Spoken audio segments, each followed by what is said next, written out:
Olá, bem-vindos a mais uma exploração profunda aqui conosco. Olá a todos! Hoje a gente vai mergulhar nos trechos bem instigantes do livro quarto de Cristianismo Puro e Simples, do C.S. Lewis. Recebemos esse material para analisar. Isso mesmo. E a nossa missão aqui é tentar desvendar umas ideias teológicas que, assim, de cara, podem parecer meio áridas, né, ou complexas demais. Com certeza. Mas que o Lewis argumenta que são, na verdade, essenciais e até, olha só, bem práticas para a vida. Exatamente. É surpreendente como ele torna isso prático. E ele já começa, né, tocando num ponto delicado, que muita gente acha a teologia, essa tal ciência sobre Deus, meio intimidante, ou talvez desnecessária mesmo. Sim, ele é bem direto nisso. Ele até conta de um oficial da aeronáutica, né? Isso. E achou que as doutrinas perto daquilo eram, sei lá, irrelevantes, quase uma chatice. Uma sensação muito comum, eu acho. Muita gente se identifica com isso. Lewis entende esse ponto de vista. Ele não o descarta. Ah, bom. Ele não está dizendo que a experiência não vale nada, então. Não, de jeito nenhum. Ele valoriza a experiência direta. Mas aí ele traz aquela analogia famosa, a da teologia como um mapa. Ah, sim, a do mapa. É. A experiência pessoal, sentir Deus no deserto, olhar o mar, é real, é forte. É como tá lá, sentindo a coisa acontecer. Como sentir a água do mar nos pés. Perfeito. Agora, o mapa, a teologia, pode parecer meio sem graça em comparação, né? Um pedaço de papel versus o oceano inteiro. Uhum. Só que esse mapa, ele é resultado da experiência acumulada de muita gente que navegou nesse oceano da realidade de Deus ao longo dos séculos. Entende? Entendi. Então, não é para diminuir a experiência, mas para Complementar. dar um contexto. Exatamente. A experiência é o território. A teologia é o mapa. Os dois têm valor, mas para coisas diferentes. Certo. Se a pessoa só quer sentir a brisa na praia, talvez o mapa não seja tão crucial. Mas se ela quer navegar, se quer ir para algum lugar específico, Ou entender como as coisas se conectam. ou até evitar uns perigos que outros já mapearam, aí o mapa é indispensável. E o ponto-chave do Lewis é: e ignorar a teologia não te deixa neutro. Como assim? Você não fica sem ideias sobre Deus. Você só acaba provavelmente com ideias vagas, confusas. Ou até erradas mesmo. Ultrapassadas. Ele compara com achar que a Terra é plana hoje, né? Isso. Nesse sentido, a teologia seria super prática, uma ferramenta para navegar a realidade e não só uma teoria abstrata. Faz todo sentido, essa visão do mapa prático.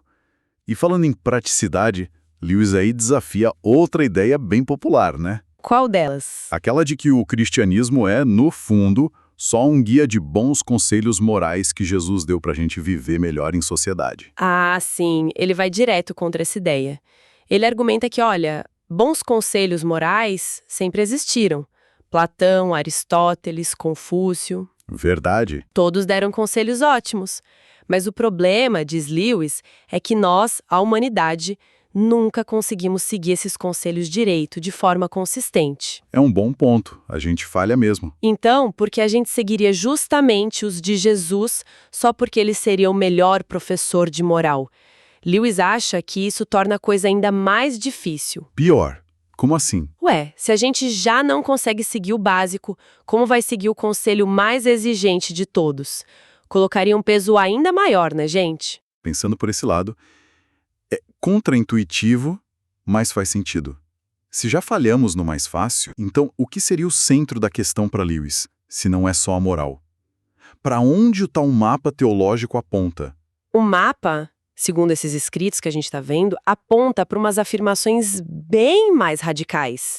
Tipo, Cristo não é só um mestre, ele é o Filho de Deus. Ok, essa é grande. Que, através da fé nele, da confiança nele, nós, humanos, podemos nos tornar também filhos de Deus, num sentido todo especial. Filhos de Deus. E que a morte dele teve um poder de salvar, de resgatar a gente de uma condição errada, digamos, pecaminosa. São afirmações pesadas mesmo. Difíceis de engolir para muita gente hoje. Lewis sabe disso. Por isso ele diz que essas afirmações exigem um mapa teológico para a gente começar a entender minimamente. O foco muda do como eu me comporto para o que Deus fez e quem ele realmente é. Entendi. E para entender isso, ele introduz uma distinção que parece ser a chave para muita coisa depois, né? A diferença entre criar e gerar. Exatamente. Para simples, né? Mas as implicações são enormes. Gerar é... Gerar é produzir algo do mesmo tipo que você. Humanos geram humanos, castores geram castorzinhos. Tem uma continuidade ali na natureza da coisa. Certo. E criar? Criar é fazer algo de um tipo diferente. Um artista cria uma estátua, um passarinho cria um ninho. A estátua não é da mesma matéria do artista, entende? Ok. Gerar é igual, criar é diferente. Como isso se aplica a Deus? Bom, segundo a teologia cristã que Liu está explicando, Deus gera o Filho, Cristo. Gera. Isso. Significa que o Filho é Deus, da mesma natureza do Pai. Por isso os credos antigos falam gerado, não criado. Ah, tá. Faz sentido a frase agora. Já nós, os seres humanos, Deus nos cria. A gente é feito à imagem dele, tem semelhanças como a estátua lembra o artista. Mas não somos da mesma substância. Não por natureza. A gente tem vida biológica, razão, emoções. São como ecos da natureza divina. Mas não é a mesma essência vital, o mesmo tipo de vida que Deus tem em si mesmo. E ele até usa umas palavras em grego para isso, né? Para as vidas diferentes. Isso, bios e zoe, ajuda a diferenciar. Bios seria a nossa vida comum, biológica. Exato. A vida natural, que a gente compartilha com animais, plantas, que a gente recebe, precisa manter com comida, ar, e que um dia acaba, decai. E zoe? Zoe seria a vida espiritual, aquela vida incriada, eterna. O tipo de vida que existe em Deus e que é a fonte de toda a bios, na verdade. Então zoia não é só mais vida ou vida mais longa.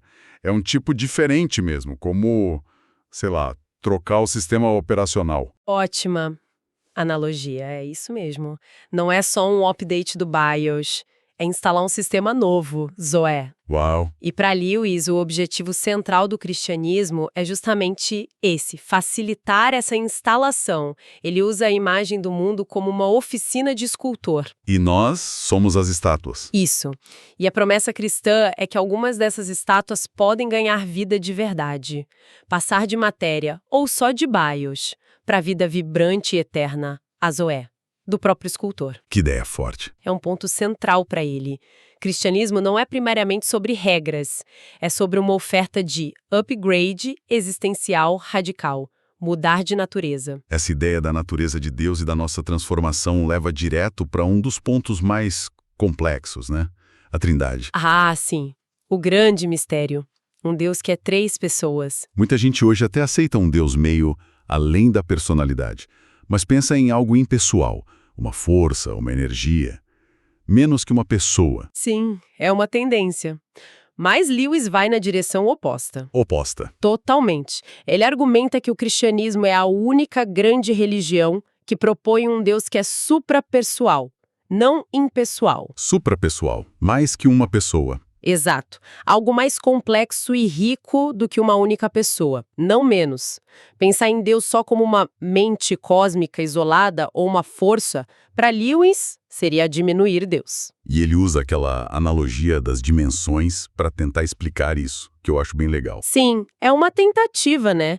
Para mostrar como níveis mais altos de realidade podem juntar elementos dos níveis mais baixos de formas novas, mais complexas. Uma dimensão é uma linha. 2 dimensões. Várias linhas formam uma figura plana, um quadrado. 3 dimensões, várias figuras planas, 6 quadrados, formam um sólido, um cubo. Certo. O cubo integra os quadrados, isso. Ele não anula os quadrados, mas os organiza em algo mais complexo que eles sozinhos. Ok, a analogia do cubo ajuda a visualizar a complexidade vindo do simples. Mas aplicar isso a pessoas dentro de um ser divino ainda dá um nó na cabeça, né? A gente consegue entender isso mesmo? Lewis diria que não totalmente.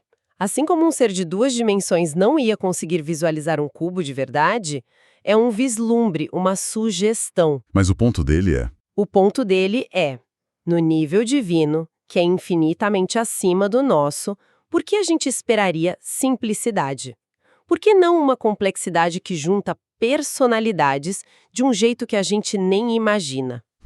A Trindade, um Deus em 3 pessoas, Pai, Filho, Espírito Santo, seria então a única proposta no mercado para algo realmente suprapessoal. Não 3 deuses. Nenhuma pessoa usando 3 máscaras. Algo mais complexo.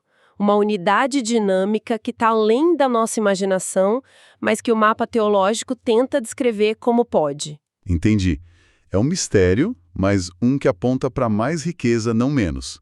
E para não ficar só na teoria, como essa ideia da Trindade funciona na prática, na experiência religiosa? Lewis traz o exemplo da oração cristã. Olha que interessante. A pessoa ora ao Pai. O destino final, digamos. Isso, a fonte. Mas ela ora por meio do Filho, de Cristo. Aponte o caminho. Exato, o mediador que abriu o acesso, e ela é movida a orar, capacitada para isso pelo Espírito Santo. Que seria a força interna, a presença de Deus dentro da pessoa. Perfeito. É a vida da Trindade agindo ali, na experiência de quem ora, envolvendo a pessoa toda. Interessante essa dinâmica. Mas falando em coisas difíceis de imaginar. E a ideia de Deus estar fora do tempo? Como ele ouve milhões de orações ao mesmo tempo? Isso quebra a cabeça de muita gente. Quebra mesmo, porque a nossa experiência é totalmente linear, um momento depois do outro, né? O Lewis sugere que talvez Deus não esteja nessa linha do tempo como a gente. Ele não está sujeito ao tempo? Talvez não. Para Deus que teria criado o tempo, talvez toda a história, passado, presente e futuro, seja um eterno agora. Ah, a analogia do escritor e do romance? Lembrei. Essa mesma. O autor não está dentro do tempo da história que ele escreve, concorda? Sim, ele está fora. Ele pode passar horas pensando num personagem entre 2 frases que, pro personagem, acontecem num piscar de olhos. Da mesma forma, Deus teria toda a eternidade para dar atenção total, infinita, a cada detalhe da nossa vida, a cada oração nossa, por mais rápida que seja para a gente. Nossa, essa analogia do autor ajuda muito. Muda a pergunta de como ele dá conta para ele não está limitado pelo nosso relógio. Exato. Lewis acha que isso ajuda com outros problemas também, tipo livre-arbítrio versus Deus saber o futuro. Ajuda bastante. Se Deus não está vendo o futuro na nossa linha do tempo, mas está vendo todo o tempo como presente para Ele, então Ele não está prevendo nossas escolhas de um jeito que as determine antes. Ele está vendo acontecer. Ele simplesmente vê as escolhas que a gente livremente faz, no momento em que a gente faz, que para Ele faz parte do eterno agora dele. Claro que não some todo o mistério da relação entre Deus e a liberdade humana, mas alivia aquela tensão do Deus que já sabe o que eu vou fazer antes de eu fazer, né? Com certeza. Voltando para dentro da Trindade, a ideia do pai que gera o filho, já vimos que não é criar. Mas gerar ainda soa meio temporal, como se o pai viesse antes? Sim, a nossa linguagem é limitada. Lewis reforça muito que não é uma geração no tempo, como um pai humano que existe antes do filho nascer. Não é? Não, é uma relação eterna de origem. Causa e efeito que acontecem sempre juntos. Como a luz que sempre sai de uma lâmpada que sempre esteve acesa, ou o calor de um fogo que sempre existiu. Entendi. O filho é a palavra eterna, a autoexpressão do pai. Isso. Nunca houve um tempo em que o pai estava lá sem o filho. São coeternos. E aí chegamos naquele ponto que você falou que o Lewis acha fascinante. A relação entre o pai e o filho ser tão real, tão viva, que ela mesma é uma pessoa, o Espírito Santo. Sim, é uma das ideias mais, poética e profunda. Lewis sugere que o amor, a alegria, a comunhão dinâmica entre o pai e o filho é algo tão concreto, tão vivo, que essa própria relação, essa união, é uma terceira pessoa divina, o Espírito Santo. Uma pessoa que é a união. Ele faz uma comparação que ele mesmo diz ser imperfeita, com o espírito que anima uma família muito unida ou um clube muito coeso. Aquela atmosfera de união, de propósito comum, sabe? Sei, aquele clima. Só que em Deus, essa personalidade da comunidade é literalmente uma pessoa real. Caramba! Então é por isso que Lewis bate tanto na tecla que a frase Deus é amor Só faz sentido de verdade se Deus for mais de uma pessoa, porque amor precisa de relação. Exatamente. Pensa bem. Se Deus fosse uma única pessoa sozinha, antes de criar qualquer coisa, em que sentido ele seria amor na sua essência mais profunda? É verdade, amor precisa de alguém para amar. No Deus triuno, o amor não é algo que Deus começou a fazer quando criou o mundo. O amor é a natureza eterna dele. É uma atividade interna, uma dinâmica que nunca para. Luiz até chama de uma dança. Uma dança? E toda a criação, todo o amor verdadeiro que a gente experimenta aqui seria um reflexo, um transbordar dessa dança divina lá de dentro. Um insight é muito forte. A Trindade não é só uma complicação matemática, é a condição para que Deus seja amor. Uma dança divina. E a meta da gente seria entrar nessa dança, participar dessa vida. Como isso rola, segundo Luiz? Já que a gente não é gerado como filho, a gente é criado. Ele usa a metáfora do bom contágio. Contágio? É, justamente por sermos criados bios e não gerados zoé. A gente precisa receber essa vida espiritual de fora. A gente não consegue fabricar ela. A gente não tem ela nativamente. Não. Cristo, o Filho gerado, que se tornou um ser humano criado, unindo as duas naturezas, veio ao mundo para espalhar a Zoé, se aproximar dele pela fé, confiar nele, se abrir para ele. Seria como pegar essa nova forma de vida divina. E ele usa aquela imagem forte dos soldadinhos de chumbo para falar da nossa resistência a isso, né? Nossa, essa imagem é muito boa, os soldadinhos de chumbo. Como é mesmo? A nossa vida natural, a bios, ela é autocentrada.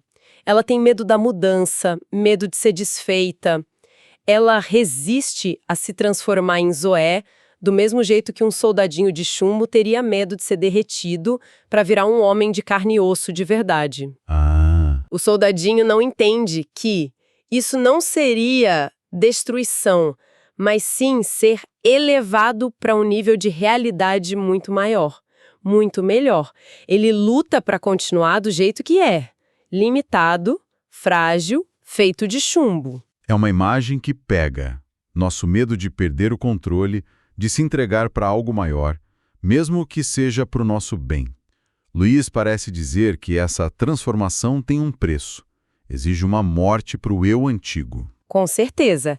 E é aí que a vida, a morte e a ressurreição de Cristo se tornam um ponto central de tudo. Como assim? O Filho de Deus se tornou um homem de verdade, juntando perfeitamente a vida criada, bios, com a vida gerada, zoé. Mas como a bios, a vida autocentrada, precisa morrer para dar espaço para zoé, Cristo viveu uma vida de entrega total ao Pai, que culminou na morte na cruz. A morte da vida autocentrada? E a ressurreição, então, não é vista por Lewis só como Deus voltando à vida. É o surgimento do homem novo. A humanidade agora cheia de Zoé.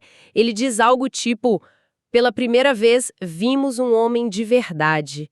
O soldadinho de chumbo ganhou vida real. Que virada! E essa vida nova em Cristo não é só para ele, né? Luiz tem uma visão mais coletiva da humanidade, certo? Sim, ele insiste nisso, que a gente pense na humanidade mais como um organismo, sabe? Uma grande árvore, tudo interligado, menos como uma coleção de indivíduos separados, tipo um saco de batatas. Uma árvore. Isso. E a ação de Cristo, ao se tornar parte dessa árvore humana, afeta o organismo todo, como uma gota de corante que se espalha na água. Então a salvação que Cristo fez foi num sentido para a espécie humana toda. E o passo seguinte é cada um se conectar nisso? Essa é a ideia que ele apresenta. A obra foi feita para a humanidade. Agora cabe a cada indivíduo se apropriar disso, se enxertar em Cristo para receber pessoalmente essa vida zoe. E as diferentes formas de falar sobre isso na teologia. Morreu pelos nossos pecados, fomos lavados no sangue do Cordeiro, ele venceu a morte. Para Luiz, são formas diferentes de apontar para essa verdade central. Algo foi feito por nós, no nosso lugar, que a gente não conseguiria fazer sozinho. Entendi. Para a gente ir fechando, Lewis ainda toca nos pontos que podem surgir disso tudo. Um é, por que Deus simplesmente não gerou um monte de filhos divinos logo de cara? em vez desse processo todo complicado de criar bios e depois transformar Zoe. Ele admite que essa pergunta é daquelas bem difíceis. Parte da resposta para ele está no livre-arbítrio que Deus nos deu, que permitiu a rebelião humana e complicou tudo. Certo, a liberdade teve consequências. A outra parte é mais especulativa ainda. Talvez a própria ideia de vários filhos eternos, idênticos na relação com o pai, nem faça sentido. Talvez a diversidade, a individualidade que a gente valoriza só possa surgir mesmo através da criação, com as limitações de espaço, tempo, matéria. Mas é especulação, né? Total. Ele deixa claro que aí já está entrando em águas bem profundas e misteriosas. E a outra questão é sobre essa ideia da humanidade como um organismo. Ele toma cuidado para não ser mal interpretado, né? Muito cuidado. Ele não quer de jeito nenhum que isso seja usado para anular o indivíduo. Ser parte de um corpo não te anula. Pelo contrário, significa ser um órgão diferente com uma função única. Contra o totalitarismo, então, que quer todo mundo igual. Exato, mas, ao mesmo tempo, ser um órgão significa que você é interdependente, faz parte de um todo maior. Você tem conexões, responsabilidades. O que vai contra o individualismo radical, que nega essas conexões. Perfeito. Ele usa aquela comparação das moedas versus os órgãos do corpo, lembra? Lembro. Moedas são iguais e separadas. Nariz e pulmões são diferentes, mas unidos e essenciais para o mesmo corpo funcionar. A questão para o Lewis não é escolher qual erro é pior, individualismo ou totalitarismo. É buscar o caminho do meio, que valoriza tanto a unidade quanto a diversidade única de cada um dentro do todo. Ele está alertando contra as falsas escolhas, né? Incentivando uma visão mais... integrada. Isso, uma visão mais completa. Uau! Olha, percorremos bastante coisa aqui, hein? Dessa exploração dos textos de Lewis. A gente começou com a teologia como um mapa necessário.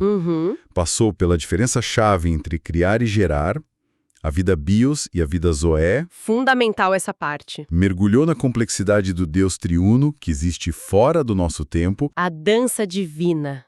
E viu o convite do cristianismo não só como moral, mas como uma oferta de participar da vida divina, pelo tal bom contágio de Cristo, afetando a humanidade toda.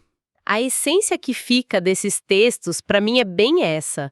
O cristianismo, como Lewis apresenta aqui, não é primariamente sobre seguir regras para ser bonzinho.